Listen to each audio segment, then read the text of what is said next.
Hi, welcome to Candid Chats on Cancer. I'm Mary Robinson. And I'm Jamie Moore. Who do we chatting with today? Well, we have Tisa Partridge here with us today, and we're super excited because honestly, I have not heard of the Pink Lotus Project Nebraska. Welcome. And we can't wait to hear a lot about it. No, yeah, fill us in on this. What is happening? So the Pink Lotus Project.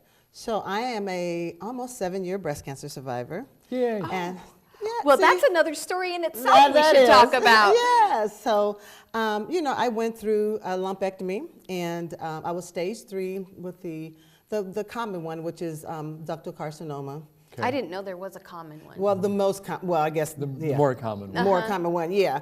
But the ductal carcinoma, I guess it was one that a lot of people get. I don't want to say the most common one. Stage 3, and so I did the lumpectomy, and then I had 8 rounds of chemo, and I did 33 rounds of radiation. So and I know you guys are cancer survivors as well, and so I went through the whole regimen and did the 5 years of tamoxifen, and so almost 7 years now in August. Just hindsight, looking back, even going through it, I just felt that was a lot missing in terms of the information I was given, in terms of I guess I wanted to meet my handheld a little more. Right. It was just a quick process. It's like as soon as they tell you're diagnosed, then they start setting up your treatments and they start setting up your surgeries, and you don't even have time to process. And so my background my degree is in human service counseling and psychology. And so one of the first things I was thinking when I was diagnosed and I was told I had breast cancer was, okay, so it goes through everybody. So now what? Am I going to die? Because African American women die 43% more than every other culture from breast cancer. And so that was an alarming statistic for me, for one, so that immediately put just a quick fear in, like, okay, so what does that mean for me right now? And at the time, it did seem like they really was addressing my psychological and how did I handle the news. And so it was just a whirlwind of just, this is what has to happen, and they send you through it, and you just kind of go with it, but you don't really have time to breathe and really process what that means, and what that means for me, what that means for my family, what that means for me in the long run, et cetera. So I just wanted, other than that, there was not a lot of information given. It's like if you didn't ask, they didn't tell you. Right. And so it's kind of like, you want to know so much. It's like, and it didn't seem like there was a lot of time for questioning and, again, processing. I'm a processor. I need to know what's kind of coming up, what's going to be going on. And so they tell you, like, right before it's going on, yeah, you're going to have chemo and blah, blah. But they didn't really fill me on all of the side effects that could happen. And, luckily I had some girlfriends, and I met a lovely woman who just, had a pink garden. I live off of Blondo Street, and so Karen Cruz is her name, and stopped by her. She has a fruit stand, a fruit and veggie stand right on 77th and Cass. So stop by, cream of the crop. Ooh. Plug in for my girlfriend. Love veggies. Yeah. It's totally grown on their family farm right here between Iowa and Nebraska. Yeah. So, yeah. But anyway, she didn't know me from Adam, but I knew that she had to be a breast cancer survivor because she had symbols in her garden, and her whole garden was pink, and her whole house had these beautiful flowers. And so I drove past them many a times, I'm not even thinking nothing but what a beautiful pink garden. But when I was diagnosed, I said, oh my gosh, she's a breast cancer survivor. So I just went and knocking on her door one day, and I'm just yes, I'm just That's like, awesome. Because we're kind of neighbors. I lived up the street, but just up a little ways from Blondo. And I knocked on the door and I said, I'm almost positive you're a breast cancer survivor. You have this beautiful pink garden, and I was just diagnosed. And what can you tell me? And she was just like, well, I'm glad you stopped by. But really, it was just something drove me to stop and talk to her, and just to see if she was home that day, and just the overwhelmingness of the news. I just wanted to get some answers, and I wanted to hear from somebody who had been through it right away. And so it survived. Right? And survived, yes. At that point, she was a 3-year survivor, and I didn't know anything else of her other than she had this beautiful pink garden.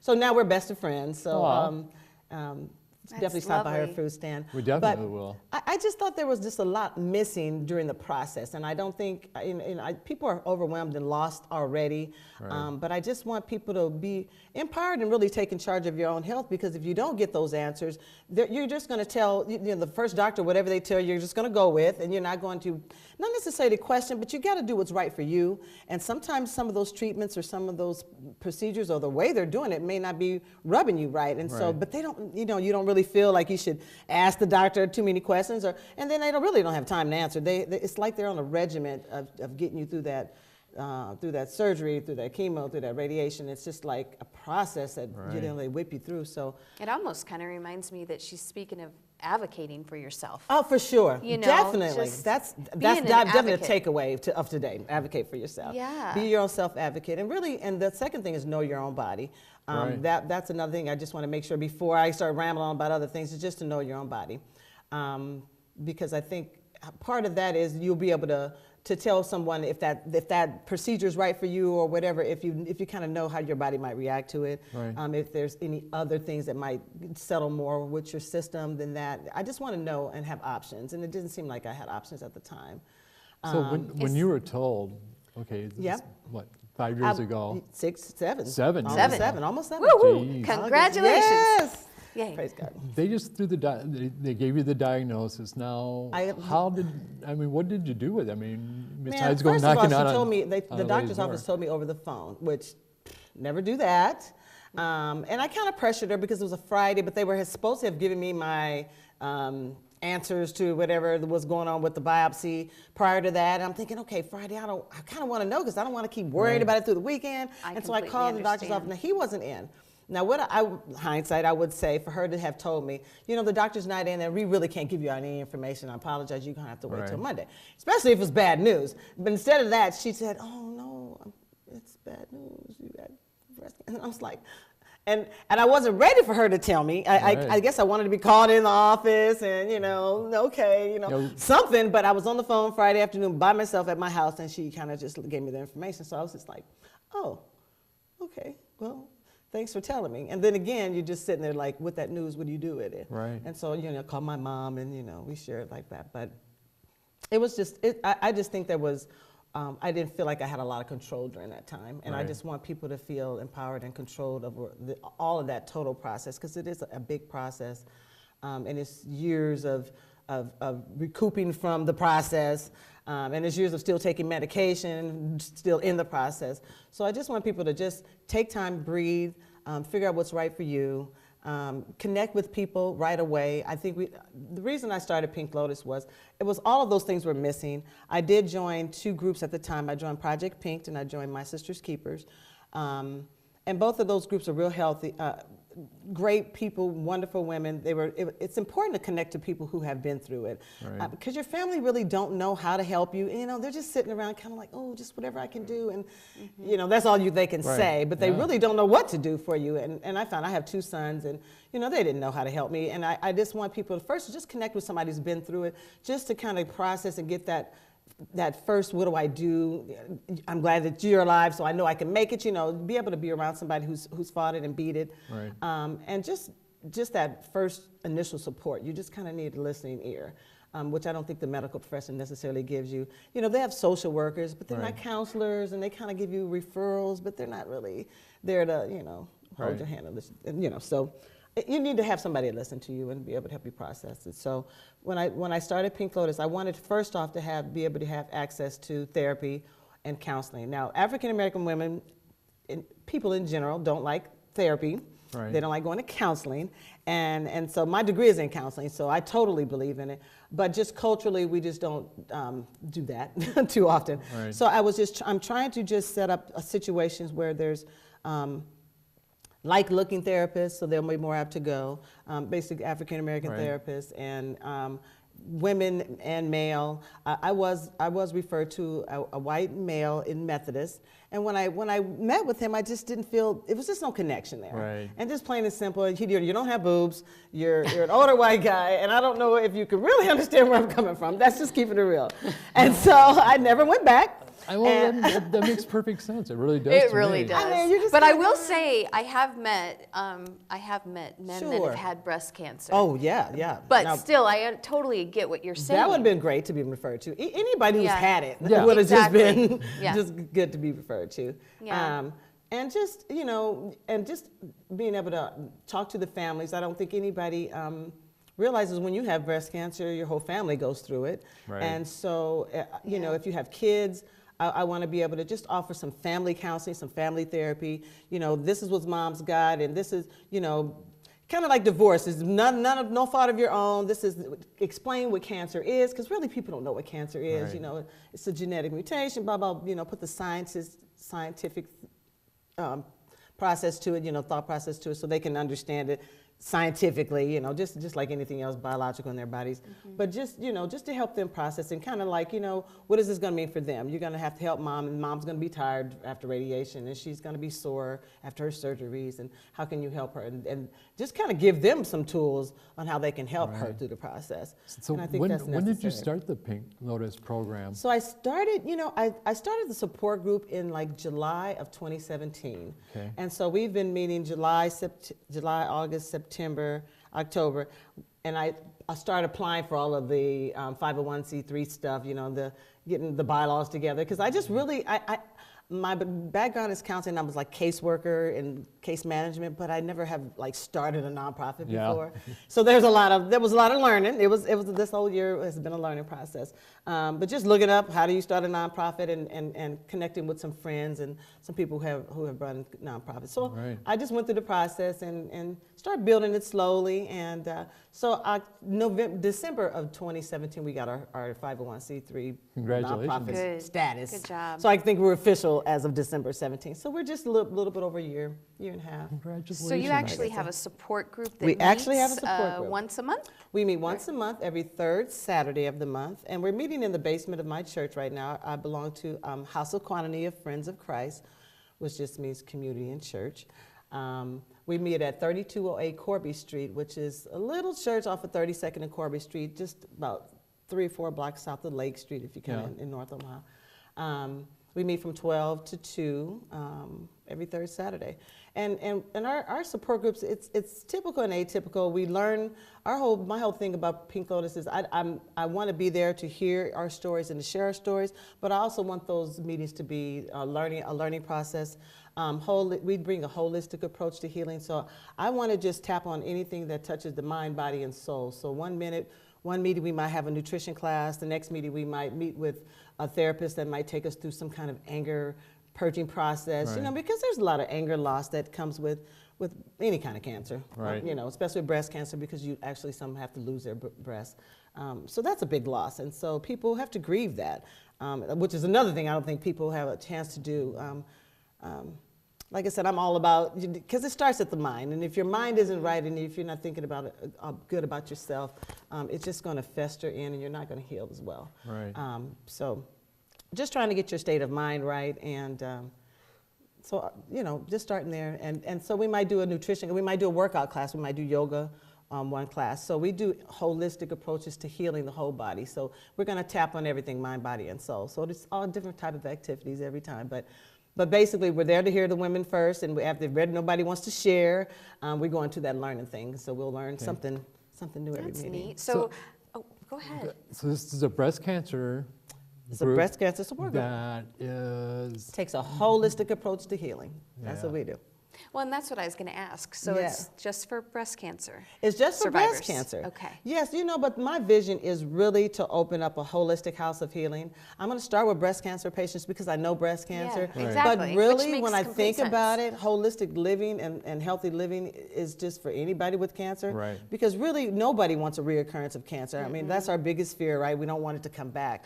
And so taking an active approach, being your own self-advocate, you have to do something about it. You have to basically take your steps and do what you can. You know, I'm a Christian and I believe in praying, but I think God helps those who helps themselves. So if you're not taking your active approach, if you're not doing what you need to do to keep your body healthy, you know, you can't necessarily expect that blessing. Right. That's how I look at it. Yeah. So you got to eat right, and you got to work out, and you got to move your body, and you got to put things into your body that'll fight that cancer and that'll kill that cancer, because there's fruits and vegetables out there that actually kill cancer.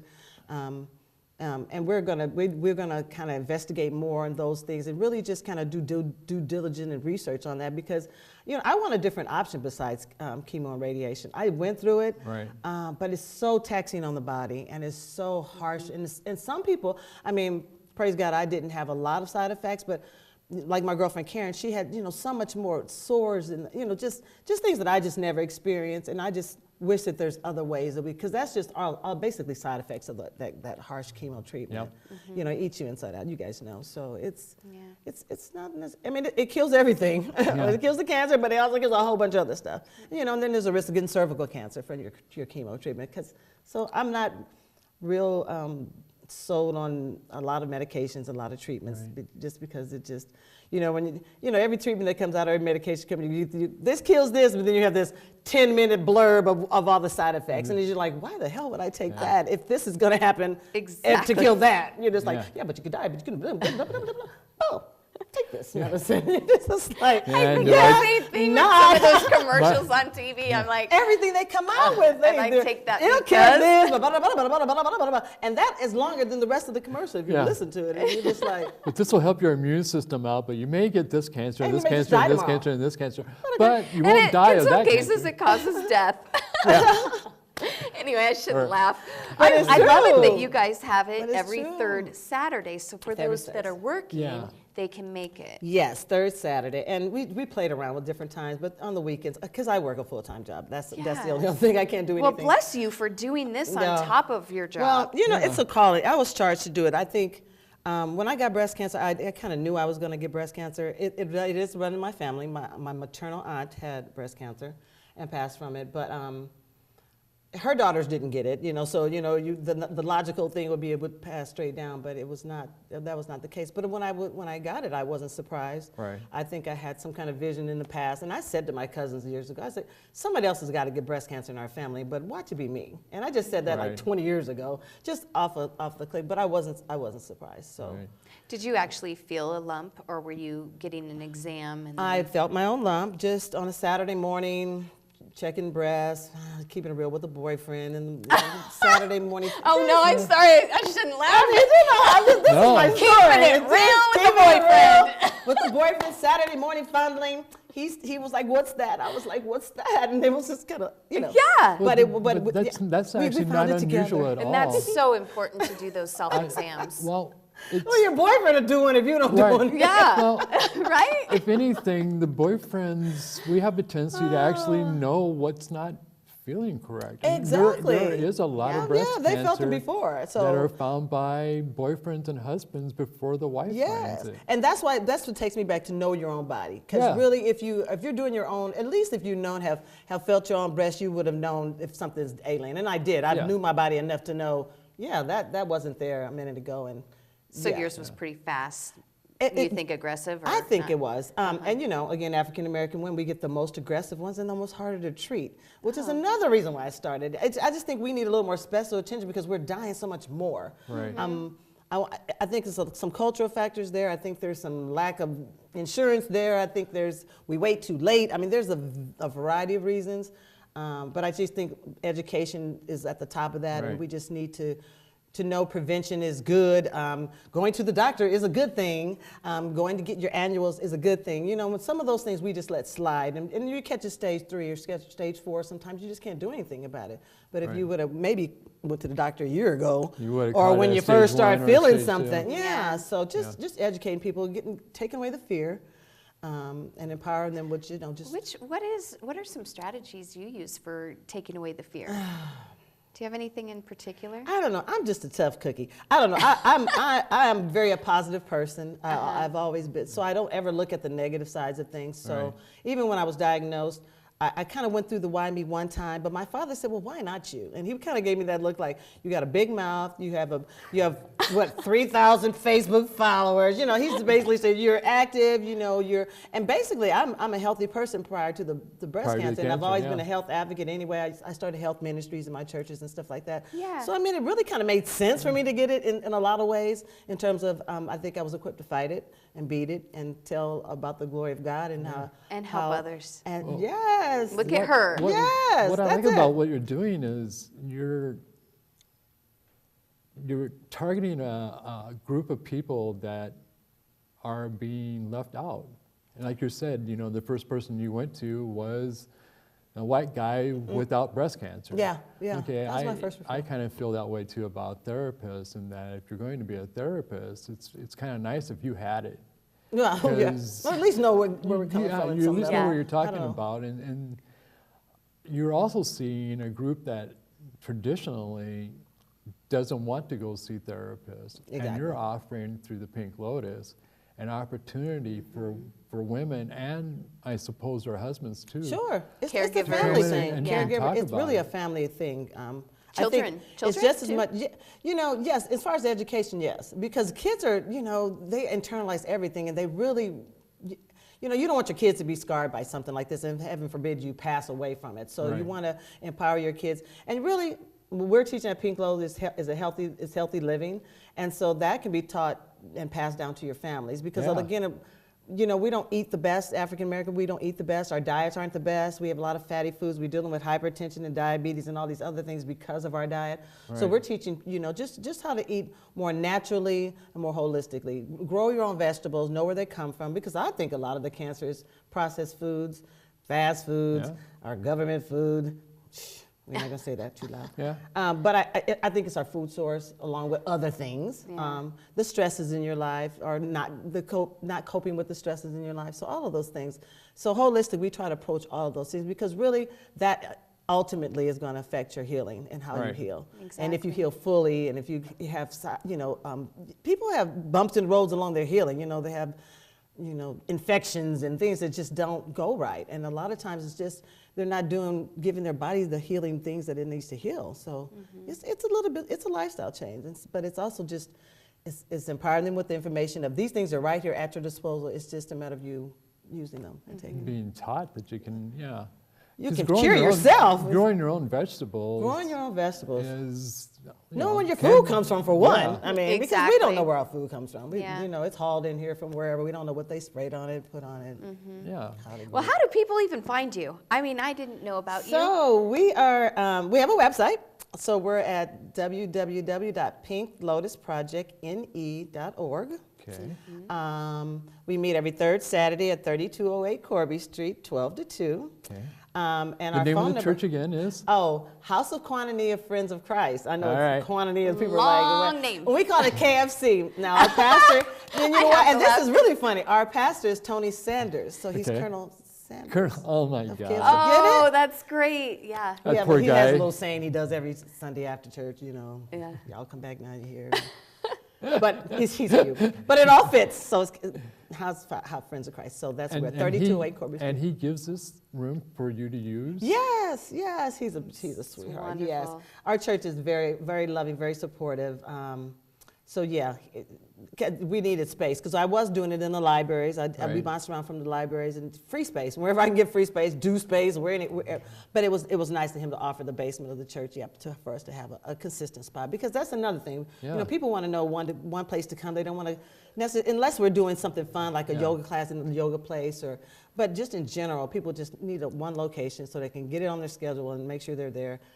Because that affects your outcome too and your attendance. Yeah. Especially if you're sick. I mean, there could be the best program over 50 miles from Sure. here, and I'm not going to want to go. Yeah. But if it's Yeah. 5 minutes from my home, True. then that makes me want to go. And especially, you know, if it's people that I can relate to. People who've Exactly. had cancer, maybe a male that's had breast cancer. I think that is just a great service that you're doing for people. Is you're targeting people that are not used to being able to find somebody like you. Well, in a way, yeah. Yeah. It's just so wonderful that you have Yeah. a counseling background. Yeah, you know, and I think that was the biggest culprit that made me start it. Is Yeah. you know, my mental wasn't being met Yeah. during that time. My mental, you know, to help me deal with this mentally wasn't being met, and so we want that off the bat. But You just wanna fill that gap. and just afterwards, you know, Yeah. it's more of an aftercare program. I see it because it's really takes you from diagnosis forward. And after your treatment is kind of when you kind of go, now what? It's kind of like, Right. and again, you don't want that reoccurrence, so you don't want to fall back in old habits that might have got you there to begin with. And so this kind of gives you just not a blueprint, but a plan. It kind of helps you, we sit down and do a treatment plan, and what do you need in your life? We meet them at their need, whatever that is now. Because some people might have diabetes already, and some people might be overweight already. Right. So we just take all of that into consideration. What do you want to do with what first? and moving forward with just to live the healthiest lifestyle. And we Yeah. just try to Give offer some place whatever. for people to talk.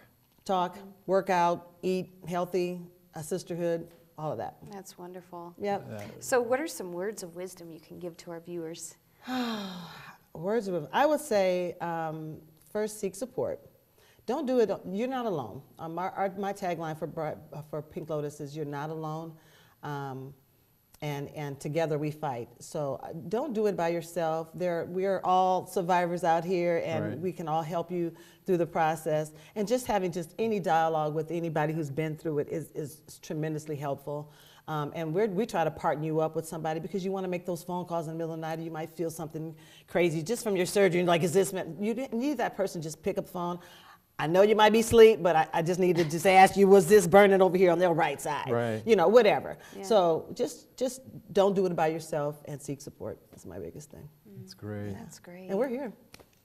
I'm glad you are. Yes, thanks. me too. What a blessing That's what for we're the doing. community. Yeah. That's And to have your church backing you up in full support also, that is just remarkable. Yes. That's a Making a beautiful positive minister. difference in the lives of others. All the way around. Yeah. And, Like your and- dad and for said, you to why be not so you? uniquely, Why not me? I mean, Yeah. my cross to bear. We all have our crosses. We all Well, have you're our crosses uniquely to bear. qualified. You're a therapist and you had cancer. Mm-hmm. I mean, I'm glad those people are far and few in between, Yeah. but that's what makes you so wonderful and make you such a person of recognition in your community. Well, Exactly. We're not looking for recognition. We're just looking for to help those through the process. Anybody's diagnosed, we're here to help. That's Tisha, wonderful. thank you so much. So And definitely we- look up me. Pink Lotus, everybody. Yep. Pink Lotus Pink Project, Lotus. Nebraska, and make sure you put it in Nebraska because there's a Pink Lotus in Mississippi. I didn't Oh, know. okay. Okay. Well, we'll Lotus definitely Project, have Nebraska. that. Yes. We got it. And join us again for another Candid Chats on Cancer. Thank you. Be well.